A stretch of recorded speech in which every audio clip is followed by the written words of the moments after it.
Hi, back again with another unboxing, and this time it's a 2-for-1. So I've got 2 unboxings and I'll do 2 first impressions in one. And I'm running the gamut of the spectrum here, in that I've got what's considered 2 designer fragrances, but one at the higher end and one not so high at the end. So let's kick off. You probably already know from the title of the video what this is. It is first one up, which is this one here, which is Armani Odaromes.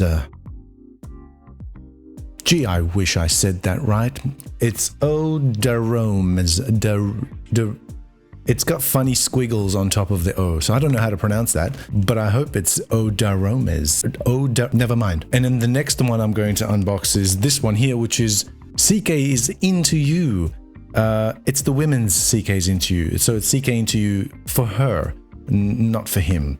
And I'm not a her, but I got recommended this by a couple of the commenters in my videos, in a previous video that I had done. So I took them up on it and I found it. It was super cheap, as usually these are, and I thought I would give it a try. So I'm going to give each a try and let's see how we go. I think I'll go with the CK first, just so that I can probably go with the cheaper one first, because it might disappoint me, and then the Armani might not disappoint me, and therefore I'll leave feeling happier than I would. So strange philosophy, but stick with me. All right, CK's IN2U. Unbox this. It's a 50ml, this one. And admittedly, I haven't really done too much research on any of these. Be gone. All right. There's the box. Really nothing all that special. It is a CK fragrance after all. I'm familiar with the bottle already because I have the men's version and I have it in the 100ml. It's not too bad. Come on. Let's open that up. Let's give that a little bit of a spray. Test the atomizer, shall we? Hold something black in front of it. Lord, I will have to do some better shots with better lighting for that. I might cut into it here. If I'm not lazy. There should be something here. But if there isn't, then I've been lazy and I didn't do it. So here we go. I'll put that here. Hey, not bad. Okay, not bad, atomizer. Oh, so fruity. This is fun. This is way better than the men's one. And I've done a review of the men's one, a full review of the men's one, and you can probably find it somewhere that pops up there somewhere. I was in a very philosophical mood when I did that. I thought about it long and hard, and I thought, yeah, this suits CK's IN2U for men. But this makes me not want to think. It's so fruity. It's very light. It doesn't smell cheap. It doesn't smell cheap. It just smells really fruity and fun. This is something that you could wear to the gym if you went, or if you were going to pretend to go to the gym and put on gym clothes and just walked around like you were gonna go but didn't. But instead, at least you smell nice. There you go. I'll let that settle for a little bit while I open up the Odaromes from Armani. At least I know how to say Armani properly. Yes, it was my first words as a child. Let's unbox it. It's in the line. It's in the same line as the Armani's Ode something. The old one, the old Armani pour homme, and then they had the Eau de Nuit or something like that, and then Odaromes, and then they had another one, which I forget. But anyway. Box is not bad. Typical Armani quality there. The bottle is pretty old schoolish. I would call this old schoolish, but you know, metal on the bottom, Armani imprinted there. Batch codes on the back. It's been engraved. Okay, let's have a nice solid heavy cap. Not magnetic. It's got the Giorgio Armani on the sprayer here. I'll spray this on my other arm. Let's go here. Pretty wide distribution, not so very wide, but it's in the middle. It's borderline wide. Okay. All right. You know what yep. Hold on a second. I might need to reset. Hold on a second.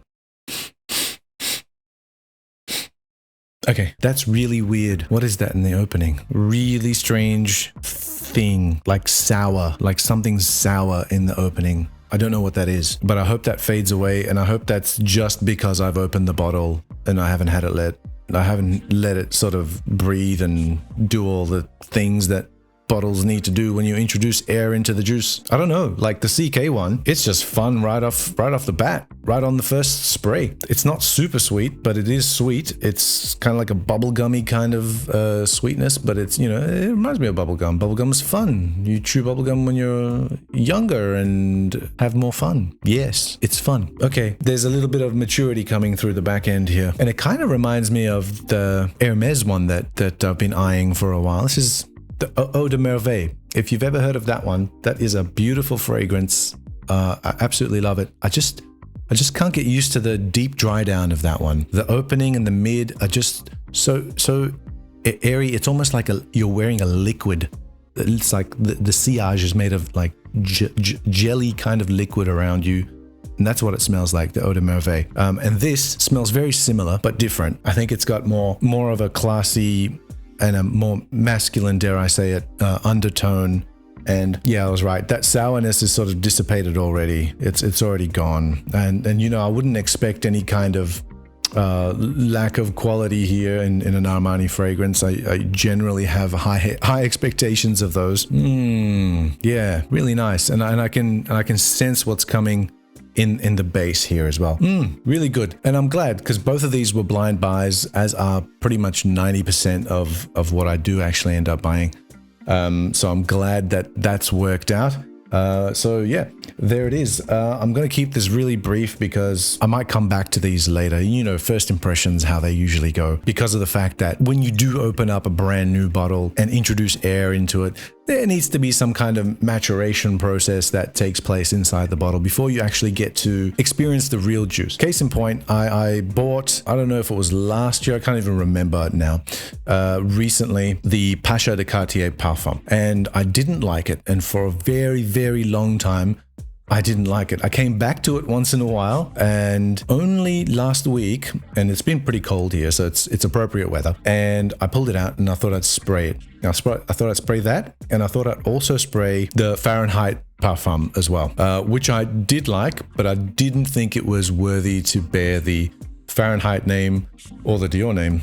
As a matter of fact, I wanted to revisit them, and I did, and they've changed in that time, and they've changed for the better. So it is real, this process of, I don't know if maceration is the right word for it, but it's the best I can use to describe what needs to take place, especially when you have sort of higher quality ingredients, more heavier ingredients, as in the opposite of citrus, because they're going to be more volatile in terms of chemical composition. So they're going to be able to smell just the way that they would and not really develop as time goes by. As a matter of fact, as time goes by, it's the top notes that actually go sour and go off. So I've got some older fragrances that are near 30, 40 years old, or maybe more, that if I spray them on, they kind of smell a bit off at the beginning, but once the top notes fade, the mid and the base are still fantastic. So we're talking about the top notes being the ones that will smell just the same way that they usually do when you get into a fragrance, but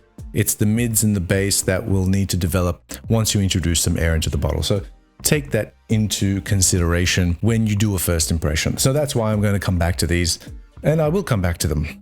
Probably not right now, but maybe in a few months' time. The CK2, one last sniff. Yeah, just nice, powdery, fruity, a little bit floral, and a little bit musky. But I really like it. I really do enjoy it, and I can see myself in sort of more warmer weather, maybe a warm spring day, popping this one on, maybe going for a walk or a bit of an exercise or something like that. And that's really nice. The Armani, oh yeah, that sourness has just developed into something really beautiful. And I wish I knew what it was. It's just really, I can't pick a note apart. I really can't. I'm trying to, but that sourness has turned into something really lovely. And there is a bit of a soapiness to it, but it's a really nice soap. It's almost like a herbal kind of soap. So that's what I'm getting out of this. And it is very classy, very classy. Some might say that this is boring. I can see that, but I think that there's more to it than just that, because usually you get a lot more nuance from fragrances like this. That truly boring fragrances, I know what they are, and I'll tell you all about them in another video, but fragrances like this have a lot of nuance, and I don't think I've been able to scratch the surface of it just yet, because it's the first impression. Might need to live with it for a little bit before you actually get used to it. And like I said, I will come back and revisit these. So as always, I'm actually, before as always, I gotta say that I'm very happy that these blind buys worked out. I really don't like it when blind buys don't work out, and you probably feel the same way. So I'm happy that the blind buys worked out, and I'm glad that I've got 2 more to add to the wearers collection. Not the collection, but the wearection. No, that's the wrong word. But anyway, that was CK IN2U for her and Armani's Eau d'Aromes. I tried, I really did. And there it is. Thanks for watching.